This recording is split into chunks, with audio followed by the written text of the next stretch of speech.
بسم اللہ الرحمن الرحیم۔ السلام علیکم ویورز۔ آج میں آپ کو یہ بتاؤں گی کہ مچھلی نے حضرت یونس علیہ السلام کو کیوں نگلا تھا۔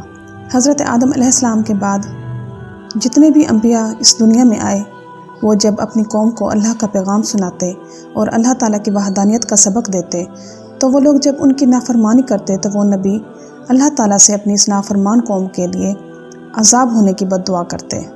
سوائے ہمارے پیارے نبی حضرت محمد صلی اللہ علیہ وآلہ وسلم کے، انہوں نے کبھی اپنی امت کے لیے بد دعا نہیں کی، اور اللہ تعالیٰ کی طرف سے ان انبیاء کو تاکید تھی کہ بد دعا کرنے کے بعد وہ اللہ تعالیٰ کے حکم کے بغیر اس جگہ سے نہیں جا سکتے تھے، ان کو حکم الہی کا انتظار کرنا ہوتا تھا۔ حضرت یونس علیہ السلام نے جب اپنی قوم کو اللہ کا پیغام دیا تو انہوں نے انکار کر دیا۔ پھر حضرت یونس علیہ السلام نے اپنی قوم سے مایوس ہو کر ان کے لیے بد دعا کی۔ بد دعا کرنے کے بعد انہوں نے اللہ تعالیٰ کے حکم کا انتظار نہ کیا اور وہاں سے غصے میں چل پڑے۔ جب وہ کشتی میں سوار ہوئے تو اللہ تعالیٰ کے حکم سے کشتی ہچکولے کھانے لگی۔ اس میں سوار لوگوں نے کہا کہ یقیناً ہم میں سے کوئی گنہگار موجود ہے، اس کو دریا میں کودنا پڑے گا۔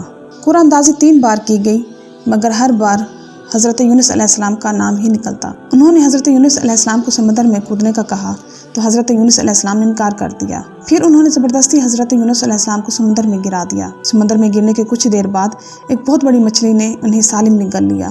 مچھلی کا حضرت یونس علیہ السلام کو اللہ تعالیٰ کے حکم سے زندہ نگلنا ان کی اس لغزش کی وجہ سے تھا۔ 3 دن تک حضرت یونس علیہ السلام کو لے کر مچھلی سمندر میں پھرتی رہی۔ آپ علیہ السلام اللہ تعالیٰ سے اپنی لغزش کی معافی مانگتے رہے۔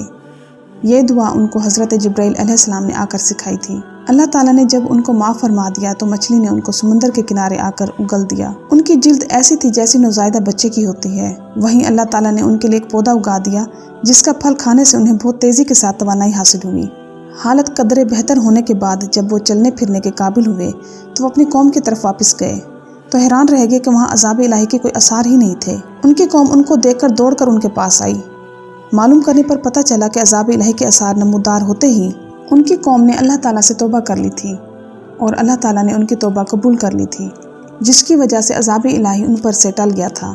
تو ویورز، غلطیاں انبیاء سے بھی ہو جاتی تھیں، مگر انبیاء معصوم ہوتے تھے، ان سے غلطی انجانے میں ہوتی تھی، اور وہ کبھی بھی جان بوجھ کر ارادتاً اللہ تعالیٰ کی نافرمانی نہیں کرتے تھے، اور اللہ تعالیٰ کی طرف سے آزمائش ان کو احساس دلانے کے لیے ہوتی تھی، نہ کہ سزا دینے کے لیے۔ امید کرتی ہوں کہ آپ کو میری آج کی ویڈیو پسند آئی ہوگی، تو میری ویڈیو کو لائک کرنا اور میرے چینل کو سبسکرائب کرنا مت بھولیے گا۔ میں انشاءاللہ مزید دلچسپ معلوماتی اور اسلامی واقعات آپ کے ساتھ شیئر کرتی رہوں گی۔ میری طرف سے آپ کو ڈھیر ساری دعائیں، اور مجھے بھی اپنی دعاؤں میں یاد رکھیے گا۔ چلتی ہوں، ملتے ہیں انشاءاللہ نیکسٹ ویڈیو میں۔ اللہ حافظ۔